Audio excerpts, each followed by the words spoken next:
कृषी उत्पन्न बाजार समिती निवडणुकीच्या निकालावरून सत्ताधारी आणि विरोधक एकमेकांना चांगलेच टोले लगावत आहेत।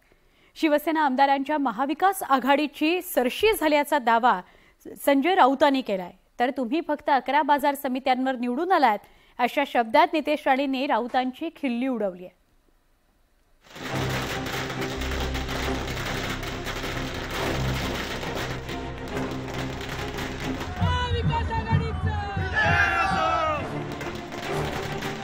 कृषी उत्पन्न बाजार समितीच्या निवडणुका सत्ताधारी आणि विरोधकांनी चुरशीच्या केल्या आहेत। महायुतीत भाजप आणि शिवसेना सोबत होते, मात्र शिवसेनेला 20 कृषी उत्पन्न बाजार समित्यांचा आकडाही गाठता आला नाही।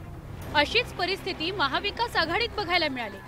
काँग्रेस आणि राष्ट्रवादी काँग्रेसने मोठ्या प्रमाणात कृषी उत्पन्न बाजार समित्यांवर झेंडा फडकवला, मात्र महाविकास आघाडीतील मित्र पक्ष असलेल्या ठाकरे गटाची गाडीही 20 बाजार समित्यांपर्यंत पोहोचू शकली नाही। पण त्याकडे दुर्लक्ष करून ठाकरे गटाचे खासदार संजय राऊतांनी सत्ताधाऱ्यांना डिवचण्याचा प्रयत्न केला। की महाविकास आघाडीला बाजार समित्यामध्ये निर्विवाद यश मिळालेलं आहे।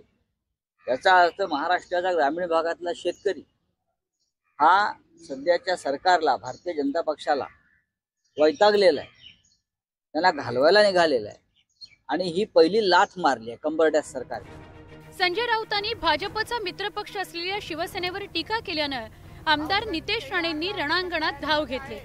काँग्रेस आणि राष्ट्रवादी काँग्रेस सोबत असूनही मतदारांनी तुम्हाला नाकारलं असा सणसणीत टोला नितेश राणेंनी लगावला।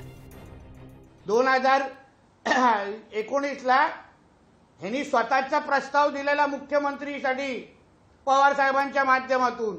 पवार साहेबांनी ह्याचं नाव पण उद्धव ठाकरेंच्या समोर घेतलं होतं की संजय राऊतला मुख्यमंत्री करा, पण उद्धव ठाकरेंच्या मनात काय वेगळंच होतं म्हणून ह्याचं नाव पण नाकारलं।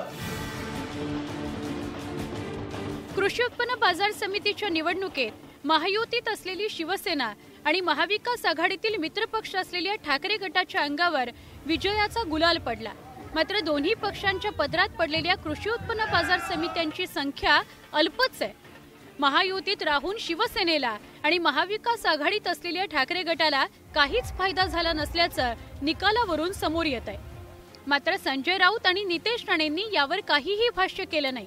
अर्थात त्यांनी याकडे केलेली डोळेझाक महागात पडू शकते, कारण लवकरच जिल्हा परिषदेच्या निवडणुका जाहीर होण्याची शक्यता आहे। त्या पार्श्वभूमीवर शिवसेना आणि ठाकरे गटाला मिळालेल्या जागा दोन्ही पक्षांना आत्मचिंतन करायला लावणार आहेत।